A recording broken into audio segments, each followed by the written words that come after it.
Durin's folk. Concerning the beginning of the dwarves, strange tales are told both by the elder and by the dwarves themselves. But since these things lie far back beyond our days, little is said of them here. Durin is the name that the dwarves used for the eldest of the seven fathers of their race, and the ancestor of all the kings of the Longbeards. He slept alone until in the deeps of time and the awakening of that people he came to Azanubizar, and in the caves above, Keletzaram, in the east of the misty mountains he made his dwelling, where afterwards were the mines of Moria, renowned in song.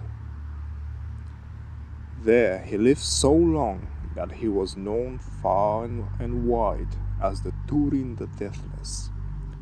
Yet, in the end he died before the elder days had passed, and his tomb was in Khazad-dûm, but his line never failed, and 5 times an heir was born in his house, so like to his forefather, that he received the name of Durin. He was indeed held by the dwarves to be the deathless that returned, for they have many strange tales and beliefs concerning themselves and their fate in the world. After the end of the first age, the power and wealth of Khazad-dûm was much increased, for it was enriched by many people and much lore and craft, when the ancient cities of Nogrod and Belegost in the Blue Mountains were ruined, and the breaking of Thangorodrim. The power of Moria endured throughout the dark years in the dominion of Sauron, for though Eregion was destroyed and the gates of Moria were shut, the halls of Khazad-dûm were too deep and strong and filled with a people too numerous and valiant for Sauron to conquer from without. Thus its wealth remained long unravished. Though its people began to dwindle, it came to pass that in the middle of the third age, Durin was again its king, being the 6th of that name. The power of Sauron, servant of Morgoth, was then again growing in the world, though the shadow in the forest that looked towards Moria was not yet known for what it was. All evil things were stirring. The dwarves delved deep at that time, seeking beneath Baranzibar for Mithril, the metal beyond price that was becoming eerily ever harder to win. Thus they roused from sleep, a thing of terror that flying from Thangorodrim had lain hidden at the foundations of the earth, since the coming of the host of the West. A Balrog of Morgoth. Durin was slain by it, and the year after Nain the First, his son, and then the glory of Moria passed, and its people were destroyed or fled far away. Most of those that escaped made their way into the north, and Thrain the First, Nain's son, came to Erebor, the lonely mountain, near the eastern eaves of Mirkwood. And there he began new works and became king under the mountain. In Erebor he found the great jewel, the Arkenstone, heart of the mountain. But Thorin first, his son, removed and went into the far north to the Grey Mountains, where most of Durin's folk were now gathering, for those mountains were rich and little explored. But there were dragons in the wastes beyond, and after many years they became strong again and multiplied, and they made war on the dwarfs and plundered their works. At last, Durin the first, together with Thror, his second son, was slain at the door of his hole by a great cold drake. Not long after, most of Durin's folk abandoned the grey mountains. Gror, Durin's son, went away with many followers to the Iron Hills, but Thror, Durin's heir, with Borin, his father's brother, and the remainder of the people returned to Erebor, to the great hall of Thrain. Thror brought back the Arkenstone, and he and his folk prospered and became rich, and they had the friendship of all men that dwelt near. For they made not only things of wonder and beauty, but weapons and armor of great worth, and there was great traffic of all between them and their kin in the Iron Hills. Thus, the Northmen who lived between Keldwin, river running, and Carnan, Redwater, became strong and drove back all enemies from the east, and the dwarfs lived in plenty, and there was feasting and song in the halls of Erebor. So the rumor of the wealth of Erebor spread abroad and reached the ears of the dragons, and at last Smaug the Golden, greatest of the dragons of his day, arose and without warning came against King Thror and descended onto the mountain in flames. It was not long before all that realm was destroyed, and the town of Dale nearby was ruined and deserted, but Smaug entered into the great hall and lay there upon a bed of gold. From the sack and the burning many of Thror's kin escaped, and last of all from the halls by a secret door came Thror himself, and his son Thrain the second. They went away south with their family, into long and homeless wandering.